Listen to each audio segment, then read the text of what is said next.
What's going on, all you minties? Uncanny Omar here from Near Mint Condition, the home of collected editions. And today I'm going to be doing my advance overview of the latest printing of She-Hulk by Dan Slott Omnibus from Marvel Comics. So let's get started.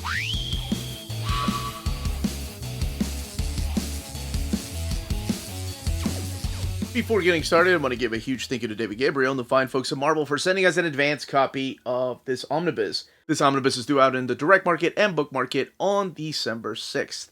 So, what we're looking at here is the standard edition cover. There is a direct market cover, and that is on your left-hand side. Now, that is the first time there has been a direct market cover available of this omnibus. This omnibus had one printing before in 2019, I believe. And then a couple of months later, they had a restock of it. But this is the first time that it's been reprinted. But let's go back to this. So here we have an Adi Granov picture. That's the cover to issue number 1 of the ongoing series of the first volume. And I'll explain what all that is here in a little bit. You have Juan Bobillo, Rick Burchett, and Paul Pelletier down there. The Marvel logo, She-Hulk by Dan Slott. And here's the spine. As a matter of fact, let's do this. Let's get the original printing out there. This is the very first printing that came out in, like I said, 2019. Right before we knew about the TV show that was going to be made. But here is the cover. This one's printed at the Donnelly printer. This one printed at the iMac printer. Colors are a little bit darker over here than they are on the cover here. Now let's take a look at the spines. Okay, so in the original printing, the Marvel Omnibus logo is a little bit bigger. As well, just a little bit, as well as the actual logo of She-Hulk. Juan Bobillo, Rick Burchett, Paul Pelletier, a little bit bigger, but her picture down there by Rick Burchett is bigger than the original printing. Interesting. Now for the back of the book. Right away, the thing that I notice is instead of saying Law and Order MU, just Law and Order Marvel Universe, I guess maybe a take on the Law and Order TV show, now it says Superhuman Law. Wonder if that has more to do with the TV show. And the picture itself looks, I don't know, maybe it's the angle. Maybe it looks a little bit bigger over here than she does right here, focusing more on She-Hulk and less on the rocks that are about to crush her. Of course, that's a take on the, Giant Size Hulk cover. The retail price is identical. It's $100. Underneath the dust jackets, we have this Mike Mayhew piece right there. Colors, again, being a little bit darker over here in the new printing than the original. Nothing on the spine and nothing on the back. So we're going to crack this open, talk a little bit about the stories collected in here, show off that artwork. I have done an overview of the 2019 release of this, if you want to go back and check that out. I have no idea what I said. I may be repeating myself here a lot, but I don't know. Maybe. No spoilers, really, but just kind of giving you the premise of what this is. And then, of course, I'll do a little bit of comparison to the original printing towards the end. And, of course, talk about the build of this one. All right, we're going to crack this open. We have green end paper here. It's this neon green, the same color that they used in the original printing. She-Hulk by Dan Slott right there. It's Paul Pelletier piece. And the credits right here. Written by Dan Slott with Ty Templeton doing issues 19 through 21 with Dan. And then all the credits to the different artists. Main ones here, though, being Juan Bobillo, Paul Pelletier, and then later on, it was Rick Burchett that took over the book. You do have some fill-in issues by, I believe it was Scott Collins that did some. Paul Smith, the legendary Paul Smith, comes back and draws an issue or two. Will Conrad. But it's mainly those three gentlemen that draw this book. So we kick it off with issue number 1 here. And before I talk about what is collected in here, I have the biggest issues with these type of flashbacks. While they don't give you a date anymore, they don't give you years. They used to back in like the Bronze Age and then towards the 90s. But then they stopped giving you dates because, comic book characters age different than the real world, I guess. The 616 characters age different for every... the rule was for every 3 years in our real world, they age 1 year. Yeah, that was thrown out the window in like the late 80s, early 90s. But even though there's no date, this is a flashback to Jen in college. So Jennifer Walters is studying law school at UCLA. And studying law school? No, she's studying law. Sorry. But the thing that throws me off, it's the Chumbawamba song that's playing in the background. I'm like, well, damn it, now that dates it. You know, when she was in college, that song was out. And we all know that she didn't make an appearance until the Savage She-Hulk, and that was... Yeah. But anyways, things like that. I don't know if it bothers anybody else, but it puts a timestamp on when she was in college. Of course, it will be retcon a few years from now, and it'll be whatever the hell is out right now. Anyway, maybe it's just me not wanting to feel old. But she graduates. It's a flashback of her going to law school, graduating, and you see her many accomplishments. And what she does at the beginning is she ends up hooking up with an underwear model. But she didn't hook up with him as Jennifer Walters. She hooked up with him as She-Hulk. And, you know, they wake up and she's still an Avenger during this time. So they wake up at the mansion and Jarvis is having to make this guy breakfast. And she is also a lawyer during this time. Now, this collects issues 1 through 12 of the She-Hulk 2004 series. That was canceled, but fans brought it back. So 8 months later, in 2005, it was relaunched. So it collects issues 1 through 21 of that series. And Marvel Western's Two Gun Kid. The book has 824 pages. Now, this fits in right before the Peter David run. Peter David took over She-Hulk after Dan Slott left the book. So you do see her adventures with the Avengers during this time. You see her being a lawyer, having to leave the trial because she's got to go save the world. And you see the after party. You know, and Tony and Cap are having a conversation about how much damage this is doing to the mansion every time she has a party. Things are just going great. They just got done saving the world. They had a party. She's at the law firm where they're celebrating her case because they think that they're going to win. Her underwear model boyfriend comes over and he tells her the bad news that he just needs a break. He doesn't want somebody so superficial. He wants somebody with more depth. And I love that because she's like, but you're a model. And then when she's getting ready to go on another Avengers mission, Captain America has a conversation with her. He's like, look, you're a valued member of the Avengers, Jennifer, but we just can't physically put up with you anymore. You can't live here anymore. Yeah, you're out, but you have some weeks to get your stuff out. She just got fired from the Avengers. This underwear model just broke up with her.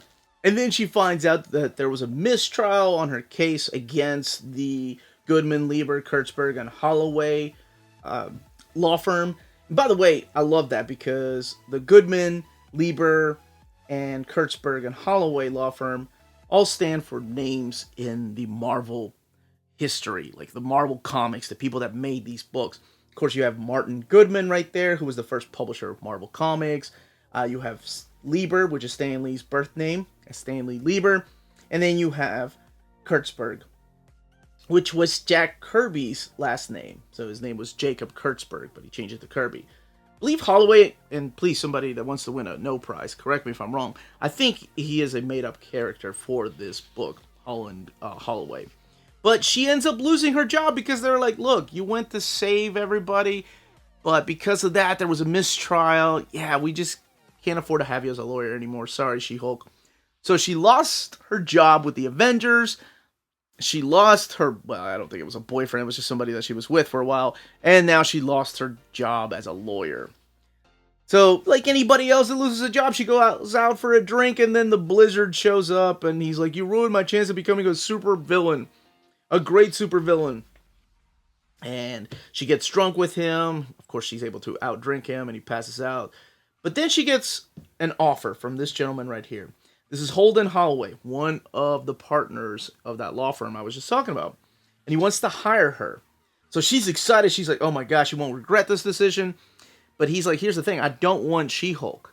I want Jennifer Walters. That's what I want. You take that deal or you leave it. We don't need She-Hulk. So, of course, she takes it.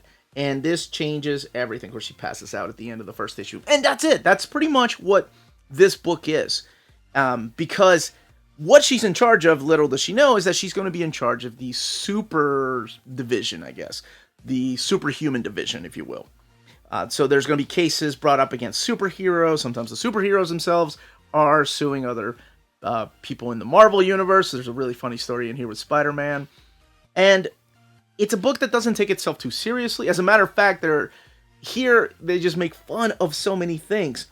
I have to talk about the amazing supporting cast, though, of Mallory Book, who I think some of these characters have appeared in the TV show. So yes, a lot of this is borrowed for the TV show. Did it capture the spirit of this? Absolutely not. So if you're not a fan of the TV show, this reads a lot different than what the TV show did. You have Awesome Andy. He's one of the androids of the Mad Thinker that went good. He stopped working for the Mad Thinker. There's Ditto right there. You also have Stu, who's like a paralegal of the group, but the way that he does research is actually look at Marvel Comics. They actually have a vault of comics because it's very meta in this universe, in this law firm, or I guess in the Marvel comic or universe, the 616 universe. Comic books are like a historical record. So if it's written in a comic, then they can use that in a case, which is so ridiculous to think about, but that's the way that they do the fourth wall breaking in here. Don't expect a lot of the She-Hulk stuff where she looks at the panel, she's looking at you and talking to you. The way that the fourth wall breaking is done here is through those comic book things in here. It's very meta, it's very self-aware. There's also a character of, what's his name? Augustus Pugsley, who just goes by Pug, who's kind of like her love interest. And this is a book that, to me, feels like one of those trial books. I'm not talking about a court trial. I'm talking about a trial, experimental trial that Marvel was doing because they saw how well the slice of life almost manga was doing. And this is what it felt like. This is kind of like what Runaways... I wonder if this was supposed to be a Tsunami title. The pitch for this. Tsunami was the titles like Mystique and Runaways and Sentinel. Was Human Torch one of those, I think? But anyway, it was like trying to capture that manga audience because that's what this feels like. Because there's not like an overall arc that has a supervillain that she's after. This is mainly a quest to finding out who you are. It's her, Southpaw, who, by the way, shows up just recently in a big event in the Fantastic Four by Dan Slott, and actually his last run in the Fantastic Four. It's his last story arc. But this feels like, I don't want to say slice of life, but it doesn't take itself serious. There's things in here that are happening left and right that don't amount to anything.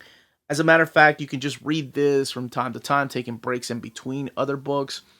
And that makes it sound bad, though, that it doesn't amount to anything. I think that's okay sometimes. I think sometimes you just need a break from these big, epic events, King in Black, right? Something like that. To just go read something fun. Oh, okay, Peter Parker suing J. Jonah Jameson. There's some funny moments in there. This is the comic book stuff I was talking about. There are some funny takes in here of, like, Crisis on Infinite Earths and things like that. She becomes one of the actual judges for the Living Tribunal. So there's all these cosmic things that are happening.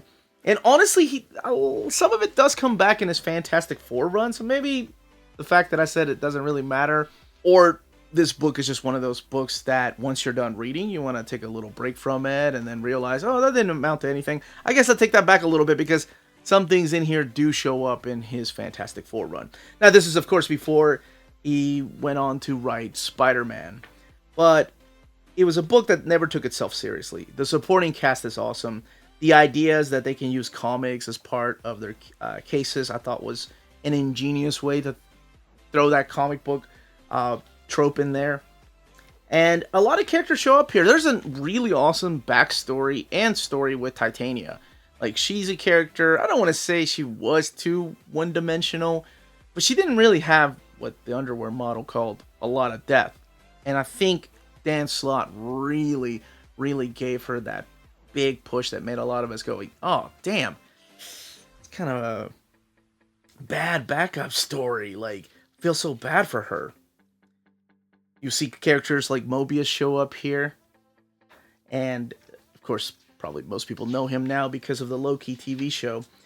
There's Scott Collins' artwork. And, of course, I mentioned this being part of its, like, manga trial thing, but it's also part of the Marvel Universe. So there's tie-ins in here, like Secret Wars. There's tie-ins to the Avengers Disassemble storyline. So even though she wasn't living at the mansion, she was still being an Avenger. There's a reunion of the New Warriors during the Civil War thing that there's just nothing they could have done to make me happy with what they did to my New Warriors during the Civil War. Characters like Two Gun Kid show up. Of course, you probably knew that because of that one shot I was talking about. And that's pretty much it. That's all I really wanted to say about this book. You know, there's different cases in here. So some things in here could be taken serious, like, oh, that actually really happened because it happened in that issue of She-Hulk. Or it just could be tongue-in-cheek. I feel like a lot of the stories in here were written that way. Very tongue-in-cheek, very self-aware. Now, the thing I've been flipping through here is, of course, the artwork. You have Juan Bobillo drawing about a third of the book. Then you have Rick Burchett doing the other third. And then, of course, you have Paul Pelletier and the rest of the artists doing the last third. So when I did my first overview, my original overview of the book, when I was flipping through here, I saw a lot of comments that were like, oh, no thank you. And one of my rules I've had since I was a kid is I can always tell a good artist by the way they draw the thing. When I first got these, because I got these in trade paperbacks, the thin trades, not the complete collections. I remember this issue and I'm like, oh my gosh, that thing is awful. Juan Bobillo is not a good artist. But I don't know. I think he grew on me. I like his manga style. And he does have a manga style, and that's another reason why I think it was a very manga type of book. But I will say that it is very unique. That it stands out. It's not like all the other artists that were drawing superhero comics at the time. He definitely draws everybody a little. And this is Paul Pelletier, for example. And Paul Pelletier is a phenomenal artist. Phenomenal artist. I love his stuff. But you can tell the big difference between Juan Bobillo's artwork and Paul Pelletier. Bobillo draws everybody a little bit chunkier, if you will. Their faces are a lot smaller than all the other artists that are collecting their artwork in here. And honestly, they stand out. Like The Thing. That Thing by Juan Bobillo is a lot different than anyone has drawn The Thing. At least in this book. So, mileage may vary as to whether you're going to enjoy this book or not. Now, do you need to know everything about the Marvel Universe to enjoy these stories if this is your first time reading She-Hulk? Absolutely not. As a matter of fact, this kind of guides you through the history of the Marvel Comics. Through Stu, so he's kind of like the reader. That's the way that Dan Slott wrote that character in, to be like us. To be the fanboy. Alright, let's take a look at the extras in the back. So this is the original pitch for She-Hulk, the sketches by Juan Bobillo, character designs. This is Southpaw by Paul Pelletier. Other character designs, the cover sketches that leads into the final cover. This is the page from issue 100, which is the legacy number. I think this is a mistake though. This says She-Hulk 2015. It's supposed to be 2005, issue number 3. And this is the page art from She-Hulk number 1 by Juan Bobillo. Now, let's take a look at the binding. 824 pages, and it is sewn binding, and that's what the eye looks like. Putting the old printing on top, because that eye actually is bigger than the original printing. I do love this neon green headband they're using there, though, this ribbon. Not that there's anything wrong with that green one right there. But let's do a quick comparison here. The very first thing I want to talk about is the thickness of this paper, because that seems to be an issue for some people. This is Donnelly printer, the original printing, and this is the iMac printer, the new printing. And the thickness is identical. Like, it wasn't really thick to begin with, so you can see the frames coming over from the opposite side, and the same here. As a matter of fact, I think on the Donnelly, the first printing, you can see more than you can on the iMac printer. But I did want to show that because people seem to get just caught up on the thickness of paper sometimes, and I you know, it's your money, so I get it. But yeah, it feels, identical to me. And let me see if I can find another quick example of frames coming from the opposite side. See, right there, you can tell the frames coming in, and right there. That's a deal breaker for some people. Other people don't give a squat about it. So, respect everybody's opinion. Now, as far as the colors, They're just a little bit darker in the new printing. The cover's right in the middle of the book. Always had to point this one out because of the chunky cheeks that he gave Titanium, Mike Mayhew. Not sure why. But yes, they're a little bit darker here than they are in the original printing. Sorry, let's move that over. Or towards the back of the book. Hey, it's a return of Man-Wolf. J. Jonah's kid. But that, as they say, is that. If you're interested in purchasing this book, don't forget to check out our sponsor, cheapgraphicnovels.com, your online home for graphic novels and collected editions up to 50% off cover price. They have excellent shipping and prompt and helpful service. Check out their bargain deals for up to 90% off cover price. And don't forget that CGN also takes pre-orders. That way you don't miss out on the hottest releases. And they are currently running a special promotion for you minties. If you're a first-time customer, after receiving your order confirmation email, reply back to that email and let them know Near Mint Condition sent you their way. They will then apply a free shipping promotional credit to your next order in the US. Cheap Graphic Novels, your source for the hottest books with the kind of deep discount, quality shipping, and customer service that will keep you coming back for more. And that was the content, the page count, and build of this omnibus. Let me know in the comments down below if you've already picked it up when it came out a couple of years ago, if this is your first time picking it up, if it's your first time reading it, if you're upgrading from your trade paperbacks or your complete collections, or even your single issues. Yeah, I would love to know all those comments down below. If you have any questions, leave them down below. Check out our Patreon, where you get written documentation for our reading orders or upcoming books for the month. But that would be a great way to support the channel if you can do so. We also have t-shirts and hats and stickers on Spreadshop if you want to go that route. Regardless, everyone, thank you so much for watching. Stay healthy and safe out there. Much love.